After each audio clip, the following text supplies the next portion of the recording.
నమస్తే, నేను ప్రియాంకారావు. మొన్న మనశంకర వరప్రసాద్ గారు ఈ రోజు భర్త మహాశయులకు విజ్ఞప్తి. రేపు నారి నారి నడుమ మురరి, ఆ తర్వాత అనగనగా ఓ రాజు. వరుసగా సినిమాలు వచ్చేస్తున్నాయి, అన్ని కామెడీ ఎంటర్టైన్మెంట్.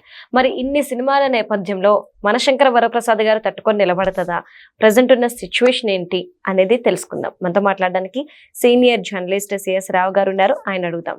నమస్కారం సార్. వరుసగా 4 సినిమాలు వచ్చేస్తున్నాయి, అంటే 2 రిలీజ్ అయిపోయినాయి, 2 రేపు రిలీజ్ అవుతున్నాయి. మరి ఈ నేపథ్యంలో మనశంకర వరప్రసాద్ గారి సినిమా తట్టుకుంటుందా ఈ తాకిడిని? యాక్చువల్ గా మెగా హీరో, సినిమా ఇండస్ట్రీలో అగ్ర హీరో అని అంటే చిరంజీవి అని చెప్పి చెప్తారు. అగ్ర హీరోల్లో ఒకళ్ళు అని చెప్పి చెప్తారు ఎవరైనా. సరే, ఆయనకు ఉండేటువంటి బిజినెస్, ఆయనకు ఉండేటువంటి ఫాలోయింగ్, ఆయనకు ఉండేటువంటి ఫ్యాన్స్ ఆయనకుంటారు. అయితే ఇప్పుడు జనరేషన్ ఎవరైతే ఉన్నారో ఈ జనరేషన్కి కనెక్ట్ అయ్యేటువంటి హీరోనా ఆయన అనేది ఒక సందేహం ఉండేది. అందుకే అప్పటి జనరేషన్కి ఇప్పటి జనరేషన్కి మధ్యలో కలుపుతూ నేను ఈ సినిమాని తీశానని చెప్పి చెప్పాడు ఎవరు, అనిల్ రావిపూడి. సో ఆయన ఏదైతే అనుకున్నాడో అది ఓకే, అది క్లిక్ అయింది కొంతమేరకు. అంటే ఏమీ లేనప్పుడు క్లిక్ అవుతుంది. నేను సామెత ఏంటంటే, ఇప్పుడు ఈ 2 నెలల్లో ఏది పెద్దది ఏంటంటే ఏం చెప్తాను, ఇది పెద్ద మిడిల్ ఫింగర్ అని చెప్తారు. ఇది మూసేసి ఈ రెండిట్లో ఏది పెద్ద అంటే ఏం చెప్తారు, చూపుడు వేలు పెద్ద. అలానే ఇప్పుడు చిరంజీవి సినిమా వచ్చింది. చిరంజీవి సినిమా కంటే మంచి సినిమా ప్రేక్షకులకి వచ్చింది అనుకోండి, ఇమీడియట్ గా దానికి షిఫ్ట్ అయిపోతారు. డెఫినెట్గా షిఫ్ట్ అవుతారు కదా. అలానే ఇప్పుడు భర్త మహాశైలు వచ్చేసింది. చిరంజీవి గారి సినిమాకి ఏంటి స్టోరీ లైన్, బాటమ్ లైన్ లో స్టోరీలు ఏం చెప్తున్నారు, ఒక భర్త భార్య మధ్య గొడవ అయితే ఏంటి అనేది, కలవడానికి ఎన్ని కష్టాలు పడతాడో భర్త అనేది కాన్సెప్ట్ తీసుకొని ఫ్యామిలీ ఎంటర్టైన్మెంట్ చేశారు. అదే కదా. ఇక భర్త మహాశైలికి ఏంటి, ఒక భర్త భార్యా బాధితుడైతే, అంతే కదా. అంటే భార్య బాధితుడు అనుకో, లేదంటే ఒక భర్త అనుభవించినటువంటి అనుభవాలు, ఈ అనుభవాలని మిగతా వాళ్ళందరికీ చెప్పి చేయటం అనేది ఒక కామెడీ రూపంలో తీసుకొచ్చి కామెడీ ఎంటర్టైన్మెంట్, అది కూడా comedy entertainment, family, pure family comedy entertainment. Chiranjeevi గారితో అదే ఫ్యామిలీ ఎంటర్టైన్మెంట్ స్టోరీ లైన్, అది ఈయన దానికి ఇది. ఇక అనగనగా ఒక రోజు రాబోతుంది, అనగనగా ఒక రోజు, అనగనగా ఒక రోజు సినిమా. సో ఆ సినిమా రాబోతుంది. అది కూడా ఏంటి, అది కూడా సేమ్ ఫ్యామిలీ ఎంటర్టైన్మెంట్. కాకపోతే అక్కడ అది నవీన్ పోలిసిట్ అంటే దాని కొంచెం యూత్ లో ఫాలోయింగ్ ఉంది. దాంట్లో రొమాన్స్ లో కామెడీ ఇది డిఫరెంట్. రొమాన్స్ లో కామెడీ, మామూలుగా అయితే రొమాన్స్ కామెడీ చేయలేరు కదా, చేయలేరు. రవితేజ ఆయన జోనర్ వేరే, ఆయన సినిమా రిలీజ్ అయింది, అది హిట్ టాక్ వచ్చింది. నిన్న చిరంజీవి సినిమా కన్నా కూడా ఈ సినిమా ఇంకా ఎక్కువగా బాగుందని చెప్పేసి అంటున్నారు. అయితే కలెక్షన్స్ మీద డెఫినెట్ గా అది మన శంకర వరప్రసాద్కి డెఫినెట్ గా ఎంతో కొంత ప్రభావం ఉంటుంది.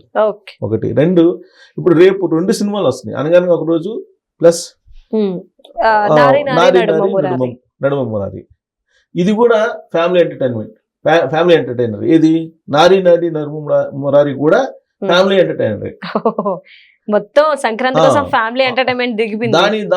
దాని స్టోరీ లైన్ ఏంటి, ఒక 2 లవర్స్ పెళ్లి చేసుకుంటారు, మాజీ లవర్ కలిసిద్ది మధ్యలో, శర్వానంద్కి కలిసినప్పుడు వాళ్ళిద్దరి మధ్య నడిచేటువంటి డ్రామా ఏంటి సార్, మొత్తం అంతా భార్యల మీదను లవర్స్ మీద తీసేసారు సంక్రాంతి కోసం, ఇళ్లలో గొడవలు అయిపోతాయేమో. ఇది కూడా కామెడీ, ఇది కూడా ఫ్యామిలీ డ్రామా.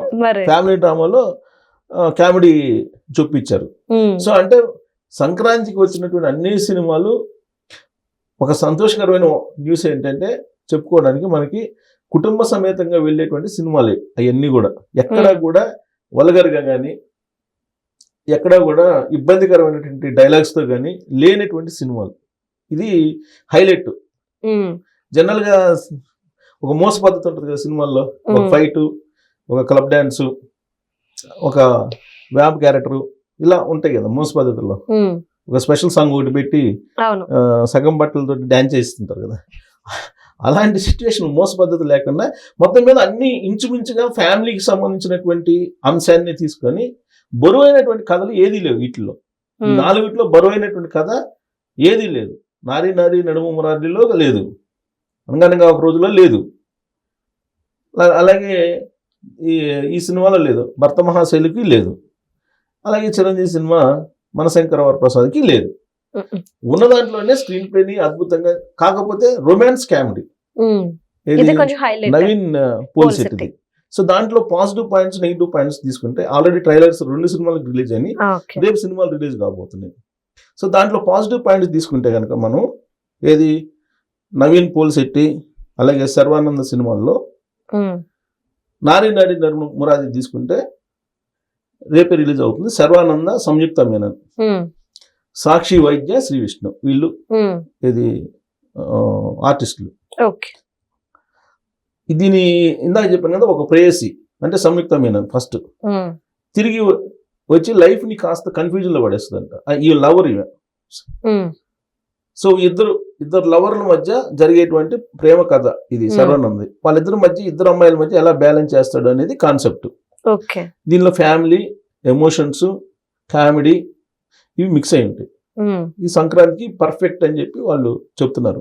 పాజిటివ్స్ ఏంటంటే శర్వానంద్ కామెడీ టైమింగ్ ప్లస్ అతనికి ఉండే చామ్ పర్సన్ కదా. తర్వాత లాంగ్ టైం తర్వాత ఇతను మళ్ళీ రావడం అనేది కొంత వాళ్ళ అభిమానులకి వెయిట్ చేస్తున్నారు. ట్రైలర్ నచ్చింది. క్లీన్ సిచ్యువేషన్ కామెడీ, సిచ్యువేషన్ లేకుండా కామెడీ పెడతారు సినిమాల్లో, కానీ ఈ సినిమాల్లో సిచ్యువేషన్ కి అనుగుణంగా కామెడీ, జనరల్ కామెడీ పెట్టాలి కాబట్టి ఏదో ఒక స్క్రీన్ రాసుకుని కామెడీ పెడతారు. అటు కాకుండా కథకి రిలేటెడ్ కామెడీ అనేది దీంట్లో ఉంటుందని. అలాగే ఇద్దరు హీరోయిన్స్ దీంట్లో కెమిస్ట్రీ బాగా కుదిరిందని చెప్తున్నారు. దీంట్లో హైలైట్ ఏంటంటే వెన్నెల కిషోర్ ఉన్నాడు, సుదర్శన్, సత్య, వీళ్ళు కామెడియన్స్. వీళ్ళకి సపోర్ట్గా శ్రీ విష్ణు స్పెషల్ రోల్ ఒకటి చేశాడు. విశాల్ చంద్ర మ్యూజిక్, బ్యాక్గ్రౌండ్ స్కోర్ కూడా కొంచెం ఎనర్జెటిక్ గాను కొంచెం కొత్తగా ఉంది అనేది ఒకటి పాజిటివ్ పాయింట్. అదే ట్రైలర్ కనుక చూస్తే ఎమోషనల్ టచ్ ఇస్తున్నట్టు అనిపిస్తుంది. ఫస్ట్ హాఫ్ కొంచెం బాగుంది అని చెప్పి అంటున్నారు, హైప్. అయితే ఇది మొత్తం టోటల్గా సినిమా మొత్తం నవ్వులు ఉంటాయని చెప్తున్నారు. ట్రయాంగిల్ లవ్ కథ ఇది, ట్రయాంగిల్ లవ్ కథ.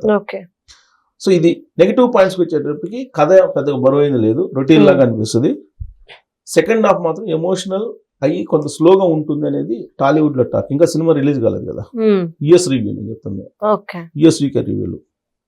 కొంచెం కాంపిటీషన్ హై ఉన్నందువల్ల దీని ఎలా ఉంటుంది అనేది, దీనికి ఎలా రేటింగ్ ఉంటుంది అనేది చూడాలి. అనేది అంటే బాగానే ఉంటుంది, చూడొచ్చు, ఫ్యామిలీ మొత్తం వెళ్ళి అని చెప్పి చెబుతున్నారు. ఇక అనగనగా ఒక రోజుకి వచ్చేసి హైలైట్ పాయింట్స్ ఏంటంటే పాజిటివ్ పాయింట్స్. నవీన్ పోల్శెట్టి ఒక పాజిటివ్, అంతే కదా. తర్వాత హీరోయిన్ మీనాక్షి చౌదరి, లాస్ట్ సంక్రాంతికి హిట్ కొట్టింది మీనాక్షి చౌదరి హీరోయిన్. సో వీళ్ళిద్దరు క్యారెక్టర్స్ బాగానే ఉన్నాయి. Director Maari, music Mickey J Meyer. So music highlight, super highlight కదా. సో అదొక పాజిటివ్. తర్వాత రొమాంటిక్ కామెడీ, ఇది పాజిటివ్. అది అంటే వీళ్ళ కన్నా కూడా ఫ్యామిలీ ఎంటర్టైనర్ కూడా ఉంటుంది దీంట్లో. రొమాంటిక్ కామెడీ ఇది ఒక 140 నిమిషాలు, అంటే 1 గంట 20 నిమిషాలు దీన్ని నీడివి. ఇక ఇది ఇంకోటి ఏంటంటే గోదావరి జిల్లాలో గౌరాపురం అనేటువంటి ఒక ఊర్లో జరిగేటువంటి ఒక మ్యారేజ్ లో వీళ్ళు కలుసుకుంటారు, గ్రాండ్ వెడ్డింగ్ లో. అక్కడి నుంచి స్టార్ట్ అవుతుంది ఫ్యామిలీ డ్రామా, కామెడీ, ఇవన్నీ అక్కడి నుంచి స్టార్ట్ అవుతుంది. ఫస్ట్ హాఫ్ అంతా దీనిలో జాలీగానే గడిచిపోద్ది అంటున్నారు. సంక్రాంతికి పర్ఫెక్ట్ ఎంటర్టైన్మెంట్ అని చెప్పి చెబుతున్నారు. నెగిటివ్ పాయింట్స్ తీసుకుంటే కనుక కొత్తదనం ఏం లేదు, నేను ఇందాక అదే చెప్పాను. సెకండ్ హాఫ్ కొద్దిగా స్లో అవ్వచ్చు అని చెప్పి టాలీవుడ్ టాక్. సో కాబట్టి ఓవరాల్ గా అన్ని ఫ్యామిలీ ఎంటర్టైనర్సే కాబట్టి ఎవరిది బాగా, ఇప్పుడు రొమాంటిక్ అంటున్నారు దీంట్లో, ఇది అనగనగా ఒక రోజులో, మిగతా అన్ని ఫ్యామిలీ ఎంటర్టైన్మెంట్ అంటున్నారు. సో అందరికీ అన్ని సినిమాలు పోయి చూసి కూర్చునేటువంటి పరిస్థితి అయితే ఉంది ఈ సంక్రాంతికి విడుదలైనటువంటి సినిమాల్లో. థియేటర్కి ఎందుకు పోయాం అని ఫీల్ కాకుండా, కాకపోతే ఈ వరవడిలో ఈ జనరేషన్ సంబంధించిన హీరోలు కదా, అనగానే ఒక రోజు కానీ, పోల్శెట్టి నవీన్, తర్వాత శర్వానంద్, అవును మాస్ మహారాజా రవితేజ. ఇప్పుడు ఈ 3 సినిమా కాంపిటీషన్ కి ఇప్పుడు మన శంకర్ వరప్రసాద్ ఎంతవరకు నిలబడతాడని మనం చూడాలి. Right thank you so much sir.